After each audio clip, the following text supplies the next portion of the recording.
This week, we get a roadmap for the Year of Mercy. Migration is top of the agenda again, and Eastern churches expand their presence globally.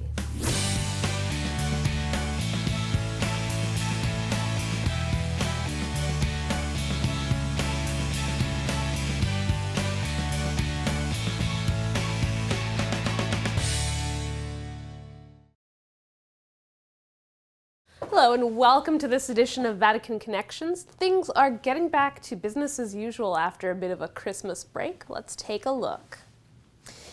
We thought the Jubilee for Mercy was getting an unusually spectacular kickoff with the Pope opening the Holy Door in Bangui and then in Rome and commissioning missionaries of mercy. But Pope Francis is determined that this special year will not pass anyone by. This week, a book-length interview with Pope Francis about mercy was released in 84 countries.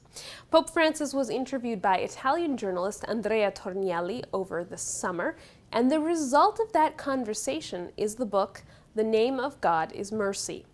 In their conversations, Pope Francis spoke about mercy in relation to several topics, including the difference between sin and corruption, homosexual Catholics, marriage annulments, and prisoners.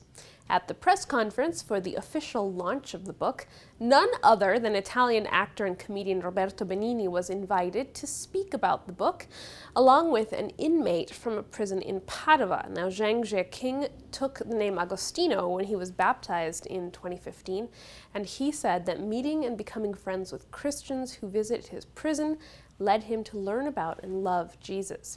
CNS has more.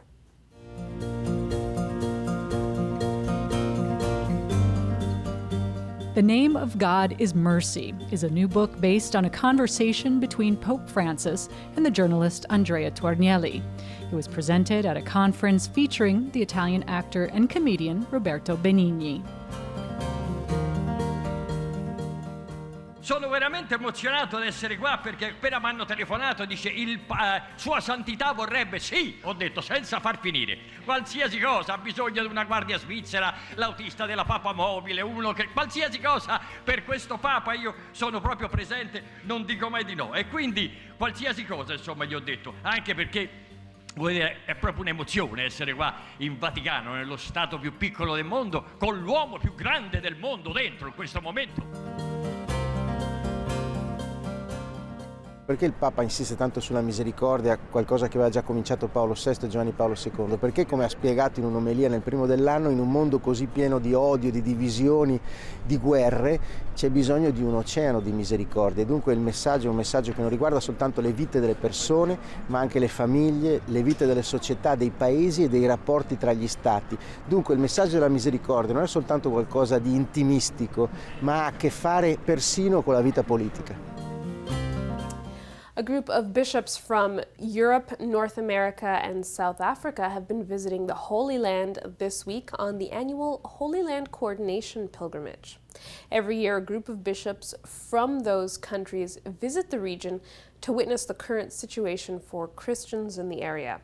This year, 13 bishops took part in the visit. They traveled to Gaza, Bethlehem, Beit Jala, the Kremezin Valley, and visited refugees in Jordan. Now, in the Kremezin Valley, where residents affected by the new security wall had invited the bishops to visit their homes, Israeli border officials actually turned the bishops back and prevented them from carrying out the visit. The bishops made a point of praying in front of the homes there before leaving. Israel has begun building a security wall in the valley, and as a result, 55 families had their land confiscated, while others have lost access to their crops. In theory, landowners there do have access to their land through a series of gates and checkpoints, but in practice, they can't access their land and their crops as they normally would.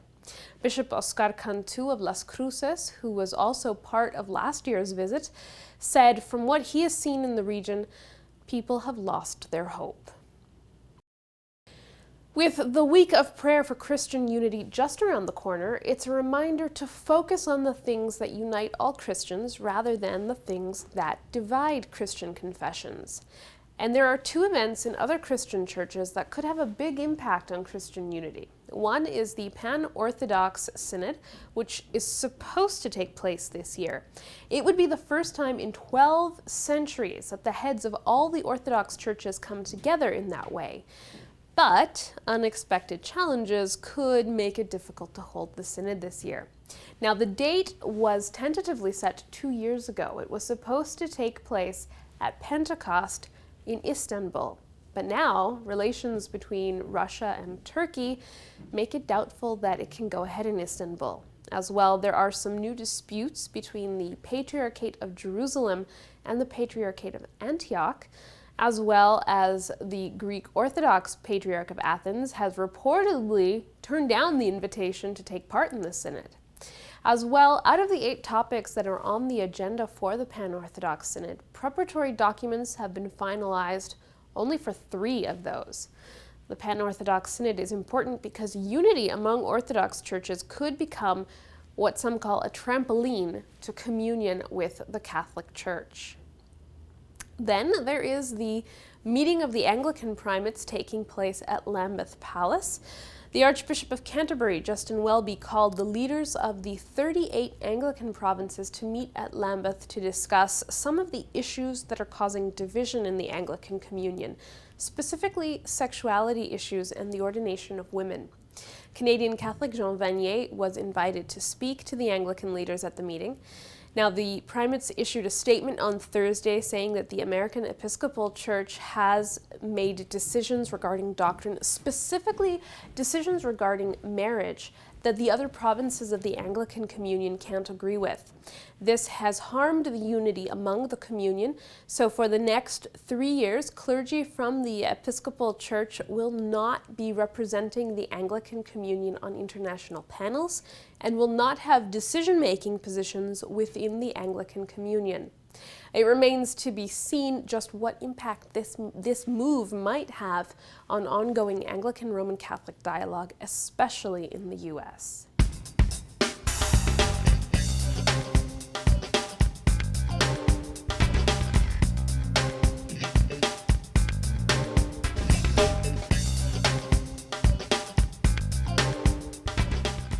Pope Francis put migration on the forefront of the global agenda this week when he used his meeting with the diplomats accredited to the Holy See to discuss what causes migration and what can or should be done to solve it. Joining me this week is Michel, the president of Caritas Internationalis, the Church's Federation of Aid Agencies. Mr. Roy, this week Pope Francis asked diplomats to look at the cause of migration and work from that end of the problem. Can you talk to us about those reasons? What are the reasons that people migrate? Yes, so Pope Francis and we globally are witnesses to 2 main types of migrations.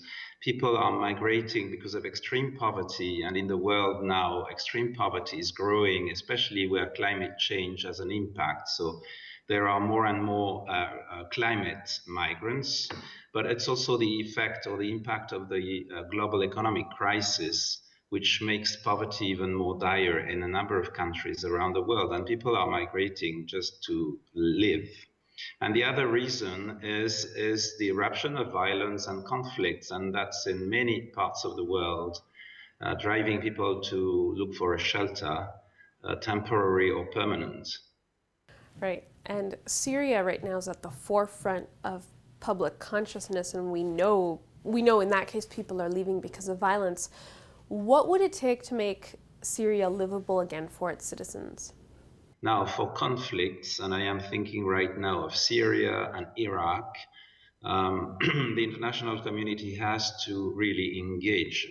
They have started. The Security Council at the end of last year made a big move forward towards a political solution. There is no solution in Syria through war. It's been going on for so many years now, almost 6 years, that we know there is no solution. The solution has to come from negotiations, political negotiations among Syrians. And the international community, after the engagement of Russia last year, made that move to allow for all, except Daesh, but for all other forces fighting against each other to come and sit at a table and discuss about the future, and that is the way. If there is ceasefire, I think the Syrians will not make a move to go away anymore.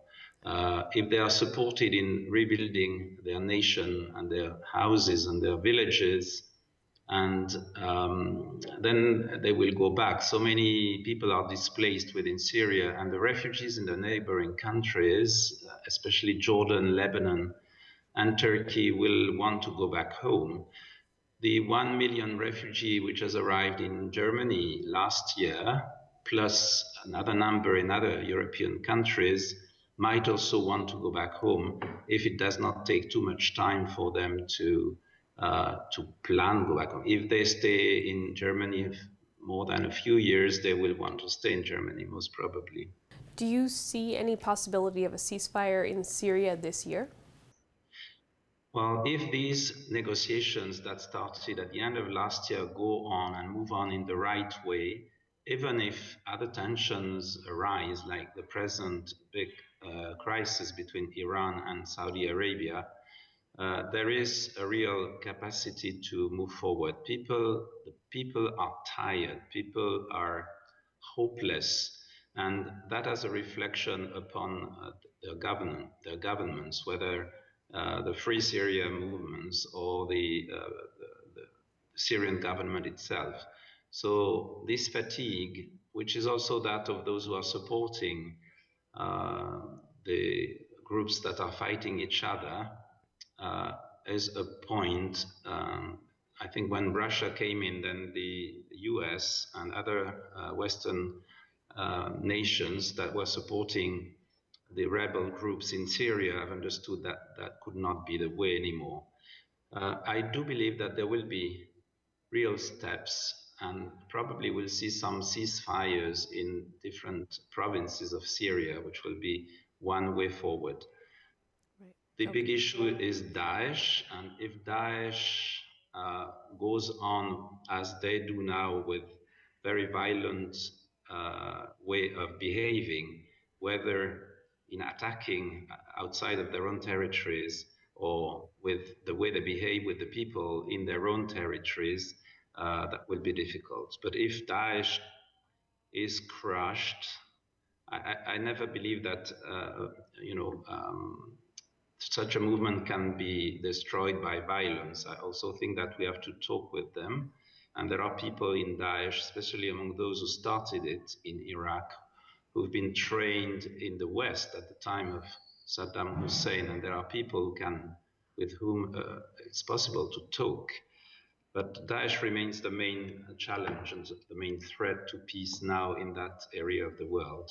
Right, so Syria is the migration situation getting the most attention, but Pope Francis also mentions several other places where poverty or violence are the force that it's forcing people to leave. Can you tell us a bit about these other places that we should be looking at? Well, right now, and I think the public becomes aware of it, there is the threat of a famine in Ethiopia and in Somalia and in Eritrea. Because of a lack of rains in very dry countries, population have started to move because they cannot live anymore in their respective areas, villages. And this move is going to grow unless the international community comes in and really helps people to stay by feeding them, really. This is the effect of climate change, and it's chronic. So we had huge droughts in the past in Ethiopia, and the one which has started already now, is one of those huge famines which will bring people to starve and die if nothing serious is being undertaken. But out of the radar are, these conflicts which are endless, like Darfur. The war in Darfur in Western Sudan started in 2003, so it's 16 years going on, and almost 3 million people displaced in that province of Sudan. Who speaks about them, and who knows that this is going on, and these people are under permanent stress and threat. That most of these refugees, internal displaced, live in camps, and some of them for 10 years. It's this type of, the situation in Central Africa remains dire, even if now there is a political process. The situation in Burundi, I think we spoke about it in the media, but we are on the verge of a major civil war if discussions and negotiations do not come to something which will make things more quiet. Let's hope it will move. But in Latin America itself, right now, there are many Cuban refugees blocked in Costa Rica because Nicaragua doesn't want to let them move through towards Mexico and the US. Caritas has been called to help. That's more than 10,000 people blocked into this very small country of Costa Rica. Thank you for making time for us, Mr. Roy. Now, this week we also learned that a second Vatican parish has taken in a refugee family. This time, St. Anne's Parish has taken in an Eritrean family, and 80 parishes in the Diocese of Rome have also heeded the Pope's call to welcome refugees, as have parishes across Europe and North America.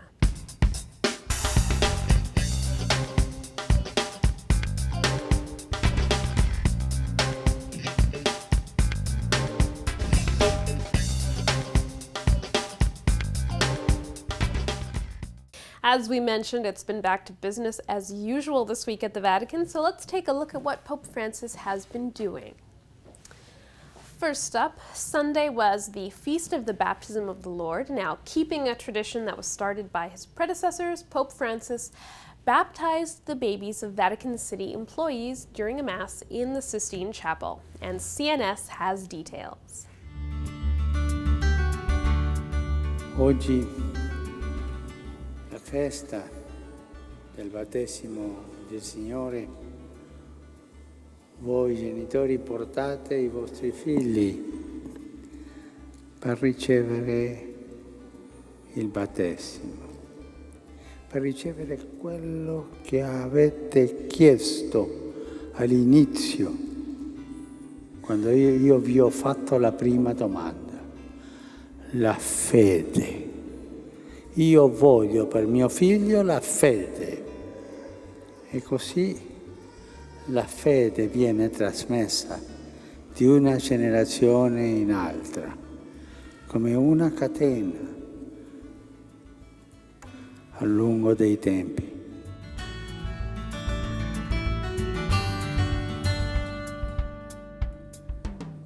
Non dimenticatevi che la più grande eredità che voi potreste dare ai vostri bambini è la fede. Cercare che non venga persa, farla crescere e lasciarla come eredità. Monday brought an audience with the foreign diplomats accredited to the Holy See, as we just talked about. Pope Francis spoke about the developments in international relations over the last year, but he focused on the issue of migration, and CNS has more. Nell'affrontare la questione migratoria non si potranno traslacciare infatti i risvolti culturali commessi, a partire da quelli legati all'appartenenza religiosa. L'estremismo e il fondamentalismo trovano un terreno fertile non solo in una strumentalizzazione della religione per fini di potere, ma anche nel vuoto di ideali e nella perdita di identità, anche religiosa, che drammaticamente connota il cosiddetto Occidente. Da tale vuoto nasce la paura che spinge a vedere l'altro come un pericolo e un nemico, a chiudersi in se stessi, arroccandosi su posizioni preconcette. Il fenomeno migratorio pone dunque un serio interrogativo culturale al quale non ci si può esimere dal rispondere. L'accoglienza può essere dunque un'occasione propizia per una nuova comprensione e apertura di orizzonte, sia per chi è accolto, il quale ha il dovere di rispettare i valori, le tradizioni e le leggi della comunità che lo ospita, sia per quest'ultima chiamata a valorizzare quanto ogni immigrato può offrire a vantaggio di tutta la comunità.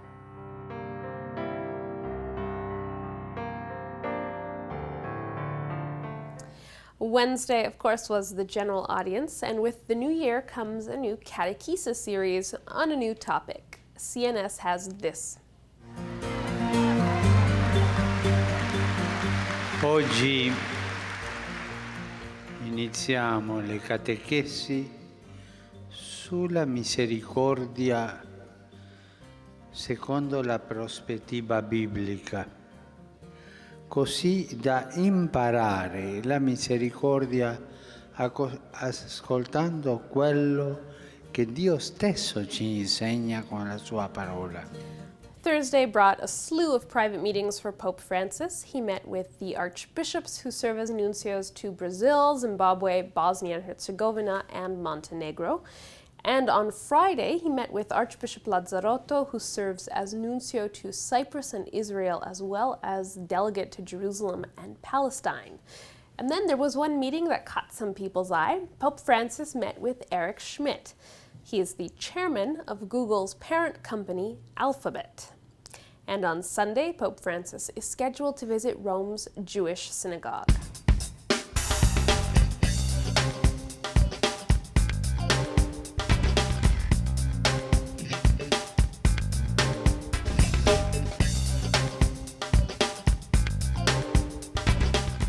Let's take a look now at the resignations and nominations that happened this week. So first up, in Canada, an apostolic exarchate for Syriac Catholics was created. The exarchate, or diocese, will be based in Laval, Quebec. Until now, Syriac Catholics in Canada were actually part of the Our Lady of Deliverance Eparchy for Syriac Catholics, which encompassed all of Canada and the United States. A bishop or exarch has been appointed to lead the new diocese. Father Antoine Nassif will become the bishop for Syriac Catholics in Canada. Bishop-elect Nassif is originally from Beirut, Lebanon, and he will lead 16,000 Syriac Catholics, including 5 priests and 2 deacons, with 7 parishes and missions across Canada. In Spain, the Diocese of Vitoria has a new bishop. Pope Francis appointed Father Juan Carlos Elizalde Espinal to take over from the retiring bishop. Why is this significant? Well, Bishop-elect Elizalde Espinal is originally from the Basque region, and Vitoria is the Basque region. He has been serving as Episcopal Vicar for the Archdiocese of Pamplona-Tudela. Meanwhile, back at the Vatican, the Pope appointed Cardinal Ricardo Blasquez Perez as a member of the administration of the Patrimony of the Holy See. Cardinal Blasquez Perez is Archbishop of Valladolid, Spain. This is the office that takes care of all of the Holy See's assets and real estate.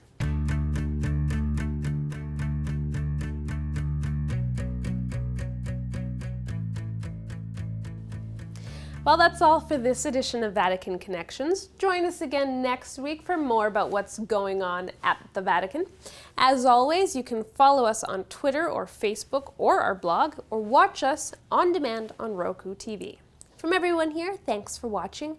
See you next time.